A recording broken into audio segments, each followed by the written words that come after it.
All right, guys, we're in Florida. We made the trip down to Florida in the land of the giants, the big ones. We're after one of them 10-pounders, so we're gonna go out here today and, just see what happens. I mean, it looks like there's a little bit of rain, a little bit of sun. And one thing about these Florida bass is they like a lot of sun. So hopefully the sun stays out and we can catch a few of them big ones. Let's go check this thing out.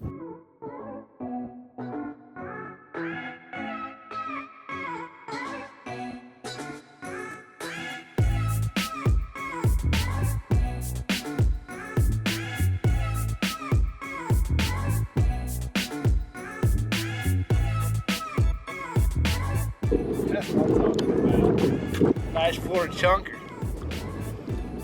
Fat one. I'm gonna get my camera up. Oh, dude.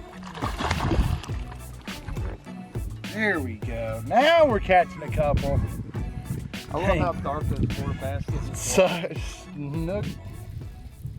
Right now we're throwing a chatterbait with a Gene Larew Hammer Craw on it, and really choosing your trailer according to how deep you're fishing with your chatterbait is the key with success with a chatterbait. Right now we're fishing super shallow, a foot, 2 foot or less, and you're gonna get a lot of lift with that, with that hammer crawl around those places. If I'm fishing deeper, I might throw, a fluke style bait or something like a Lake Fork Magic Shad. Those are great baits for fishing like hydrilla when it's a little bit deeper. But in this scenario, you're really looking for something that gets a little bit more lift, gets that bait up there a little bit, and you can really slow wind it and keep that bait up high in the water column, which is going to give it more of a, keep it in the strike zone longer. And that's a really big key, especially when you're down here in Florida, when a lot of these fish, down here in January, February, March, these fish are spawning, on these real shallow little clumps. And you got to take your time and really wind that thing real slow. The slower you wind a chatterbait most of the time, the more bites you're going to get.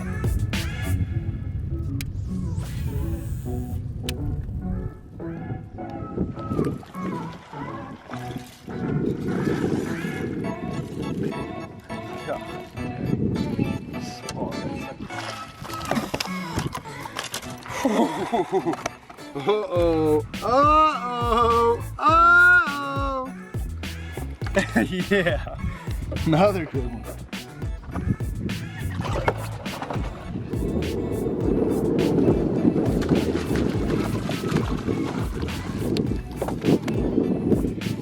There we go. Right there. Green pumpkin chatterbait, Gene Larew Hammer Craw equals money in Florida. Right there. It's money.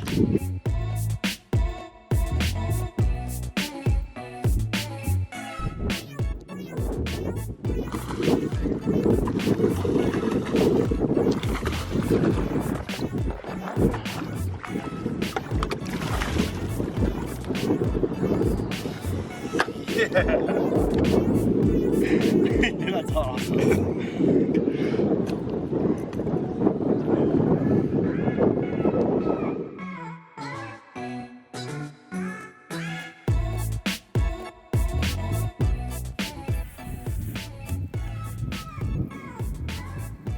Trying to see if there was, I wonder, there he is.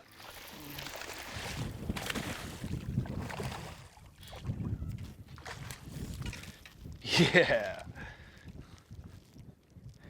One thing about a chatterbait is having the right rod is really important. You see how that fish really got that bait really good. And when you feel them bite it, a lot of times you don't set the hook like a jig, you wind. You let your rod load up, you want a parabolic rod. And that fish right there is a perfect example with that. Let him go.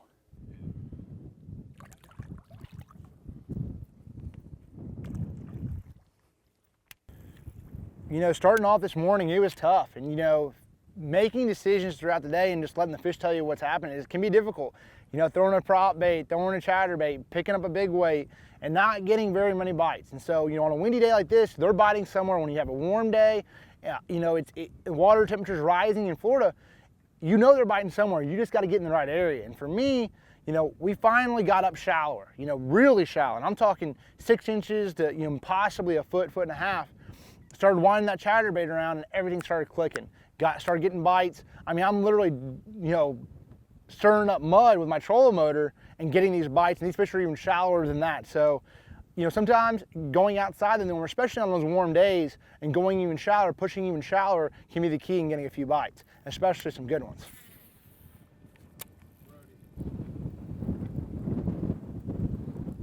There was one, bumped it.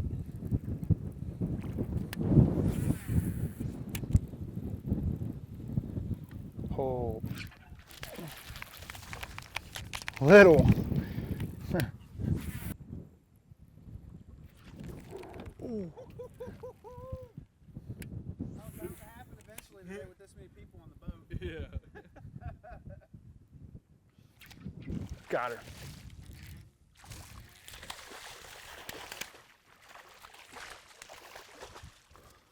Yeah.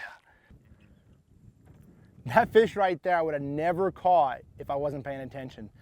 Right there, that fish was sitting up on a little stick and he was spawning probably there. It's a nice little male, maybe like a 2.5 pounder, but I seen that fish boil on my chatterbait. I actually missed it, just boiled on it. That's all it takes. Paying attention to what's going on around you, especially when you're fishing shallow water, can catch you a few more fish. One thing you're gonna notice when I'm fishing that chatterbait, a lot of times when I get by a piece of cover, I'll just give it a little twitch or pop my rod, and that's gonna make that bait dart. You know, that's really important when you're casting around those places, because sometimes the fish is following it and just a little bit of erratic action to that bait really will trigger those fish into biting.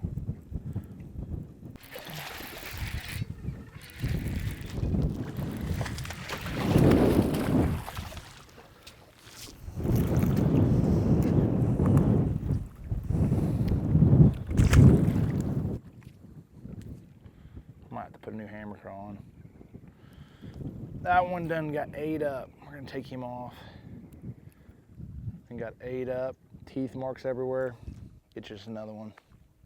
I think I got one right here. Magnum pack. And right here we got a color. It's called Sooner Run. It's a great color for Florida. You got a little watermelon red. And then on the back, it's actually like a dark watermelon. It's actually not a black neon, it's a dark watermelon. It's a great color for Florida.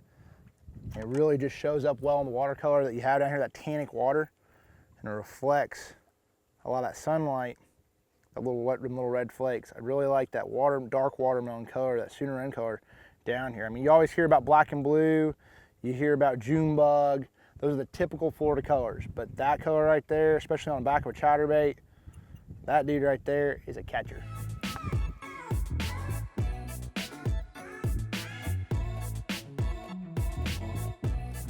All right, guys, hopefully you learned a little bit about chatterbait fishing in Florida.